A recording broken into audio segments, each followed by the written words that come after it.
Assalamualaikum warahmatullahi wabarakatuh. Nama saya Raihan Raffi Malik dengan NIM 2019 051058. Di sini saya ingin menjelaskan kontribusi Islam terhadap pembangunan diplomatik dan hukum konsuler. Jadi, agama menjadi suatu keunikan dalam diplomasi karena melibatkan hukum spiritualnya dalam menjajaki hubungan diplomatik antar pihak atau daerah yang jauh sebelum adanya hukum internasional dan mengatur hubungan antar negara.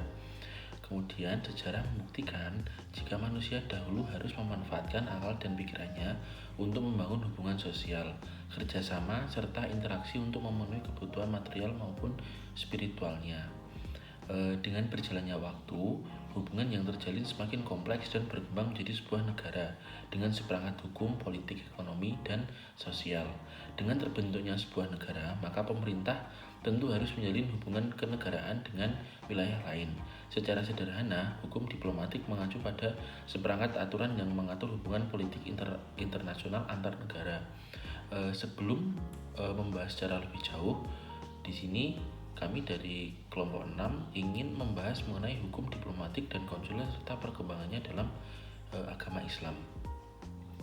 Pertama, Islam merupakan agama yang menjadi rahmat bagi seluruh manusia, tidak hanya umat saja, bahkan Islam sangat memperhatikan mengenai penyelesaian perdebatan yang berkaitan dengan perbedaan ideologi, tentunya dengan cara yang damai dan saling pengertian. Untuk menelisik bagaimana cara Islam untuk berdiplomatik, kita harus menganalisa hukum diplomatik dan konsuler di zaman Rasulullah. Saat zaman jahiliyah, peperangan adalah jalan satu-satunya logika yang paling umum untuk berinteraksi dengan daerah atau kelompok lain. Setelah Nabi Muhammad hadir, konsep negosiasi melalui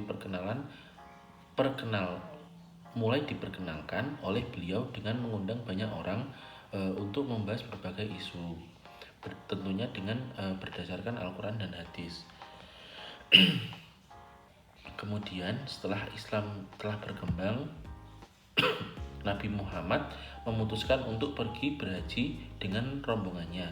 Beliau menanggalkan pedang dan membawa domba-domba saat ingin berhaji agar kaum Quraisy paham akan maksud Nabi Muhammad untuk melaksanakan ibadah haji. Simbolisasi khusus ini digunakan karena kurangnya hubungan baik antara umat muslim dan kaum Quraisy. Walaupun telah menggunakan simbolisasi sedemikian rupa, namun kaum Quraisy mengirimkan delegasinya untuk menghadap Nabi Muhammad dan rombongannya. Setelah kejadian tersebut, Nabi mengirim balik utusan, namun gagal karena utusan Nabi dilecehkan dan diusir oleh kaum Quraisy. Namun Nabi berupaya keras untuk berdiplomasi dan bernegosiasi dengan mengirimkan Utsman bin Affan dikarenakan sikap beliau yang tenang dan toleran. Akhirnya usaha Nabi dapat berjalan dengan baik dengan strategi tersebut. Itu adalah secuil cerita upaya Nabi dan perkenalan Nabi pada diplomasi serta negosiasi. Setelah menaklukkan Mekah secara damai dengan strategi soft power-nya, Nabi memiliki misi untuk memperkenalkan Islam kepada bangsa lain di luar Arab. Beliau menggunakan langkah-langkah diplomatik melalui pengiriman delegasi atau utusan ke negara lain. Uniknya, utusan Nabi dapat berbicara dalam bahasa yang dapat diketahui oleh berbagai pemimpin di berbagai wilayah. Nama saya Syatsana Belafrah dengan NIM 2019-05-1004. Di sini saya akan menjelaskan mengenai perlakuan Nabi terhadap utusan dari negara lain. Setelah dibebaskan dari masalah berurusan dengan Quraisy, ia menemukan kesempatan untuk meningkatkan negosiasi dengan utusan dari suku dan negara lain.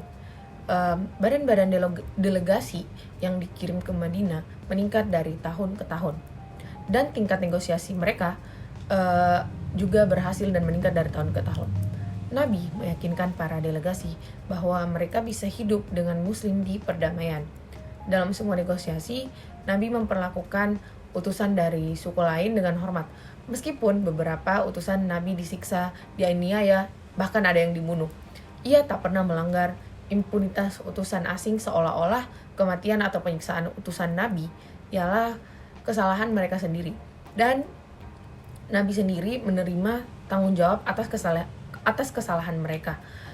Tak pernah melecehkan mereka dan memperlakukan mereka dengan damai. Salah satu contoh perlakuan Nabi terhadap utusan asing yang merupakan perkembangan dalam hukum diplomatik dan konsuler ialah negosiasi antara Urwah bin Mas'ud dengan Nabi, yang mana itu sebagai yang mana Urwah sendiri sebagai utusan Quraisy. Urwah menyentuh janggut Nabi untuk menghinanya selama proses negosiasi. Terlepas dari perlakuan yang mengancam dan memalukan ini, Nabi melakukan wudhu yang dianggap sebagai petunjuk penting dalam perlakuan Nabi terhadap delegasi 1400 tahun yang lalu. Ketika utusan meremehkan tuan rumah, tetapi tidak disalahgunakan sama sekali. Namun selama negosiasi yang sama, utusan Nabi disalahgunakan oleh para pemimpin Quraisy. Contoh lain dari perlakuan adil dari Nabi terhadap utusannya ialah Bani Hadramaut, yang mana salah satu penguasa wilayah Hadramaut bertemu dengan Nabi dan bernegosiasi.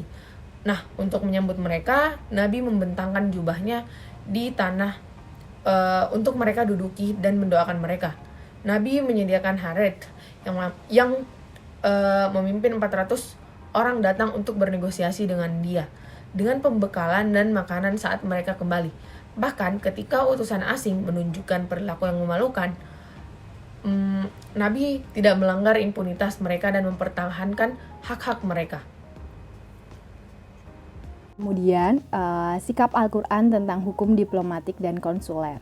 Sekilas tentang sejarah wafd dan perlakuan Nabi terhadap utusan asing menunjukkan sikap Islam terhadap hukum diplomatik dan konsuler.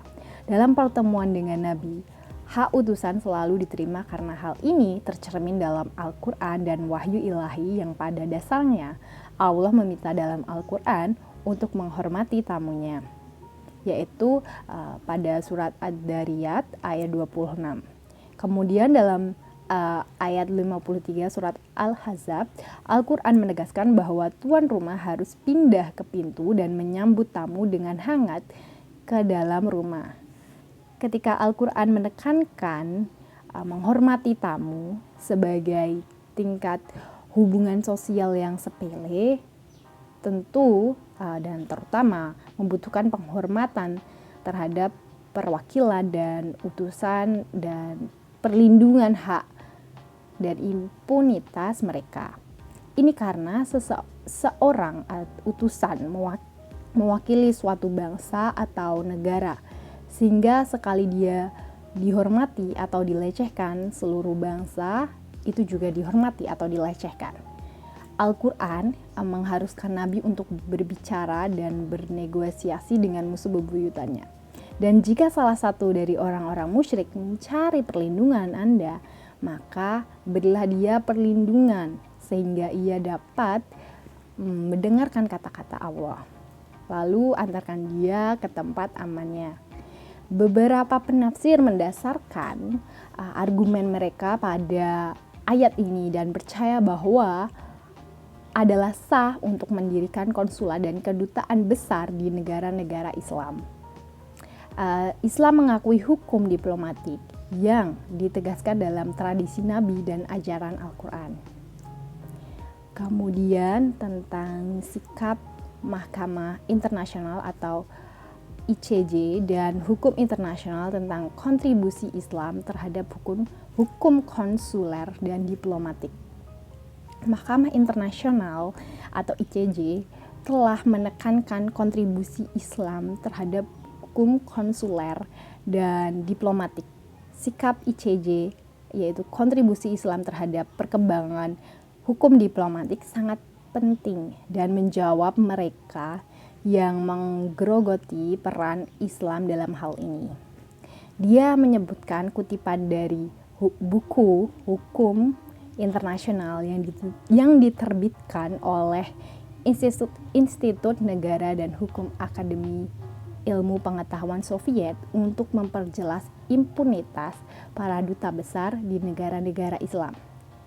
Kemudian yang kedua itu menurut pasal 9 Statuta ICJ, yaitu anggota ICJ harus mewakili berbagai peradaban dan rezim terpenting di dunia selain memenuhi persyaratan pribadi tertentu. Pada bulan April 1945, Ditegaskan dalam konferensi San Francisco bahwa Islam adalah salah satu peradaban independen yang diatur oleh pasal 9. Ini adalah bukti lebih lanjut untuk mendukung kontribusi Islam terhadap hukum diplomatik dan diplomasi. Terima kasih. Islam menganggap perdamaian dan keamanan sebagai prioritas dalam menjalin hubungan dan selalu mengajak untuk saling menghormati di semua tingkat kehidupan. Hukum diplomatik yang disusun oleh para pengacara muslim didasarkan pada Al-Quran dan hadis. Para utusan tidak boleh menjalankan misi mereka kecuali mereka berada dalam keadaan aman. Dalam hubungan diplomatik sendiri, kekebalan hukum yang diperoleh para utusan untuk membantu mereka digunakan untuk membantu mereka dalam melaksanakan tugas.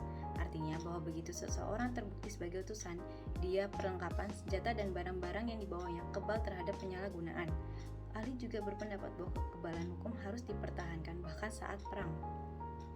Kesimpulannya, hukum diplomatik dan konsuler ada untuk melindungi kehidupan, orang, aset, dan rahasia utusan suatu negara tertentu di negara penerima, sehingga utusan tersebut dapat melaksanakan misinya dengan sebaik-baiknya. Tidak ada bukti tunggal yang menunjukkan bahwa Nabi Muhammad SAW menganiaya atau melecehkan utusan negara asing. Bahkan ketika para utusan berperilaku tidak hormat, Nabi tidak menunjukkan rasa tidak hormat. Bukan hanya toleransi Nabi yang menjadikan penghormatan terhadap utusan asing sebagai prinsip yang tidak dapat dibatalkan dalam hukum Islam. Sebaliknya, beliau justru melangkah lebih jauh dan menawarkan hadiah kepada para utusan untuk menghormati pribadi mereka. Tidak dapat dilakukan lagi, Islam menggunakan diplomasi di tingkat internasional untuk mencapai tujuan yang telah ditentukan. Islam yang dipimpin oleh Nabi Muhammad SAW pada masa itu mengakui hukum diplomatik dan konsuler di Arab 1400 tahun yang lalu. Islam membantu mengembangkan hukum konsuler dan diplomatik dan berkomitmen untuk mempertahankan hak utusan.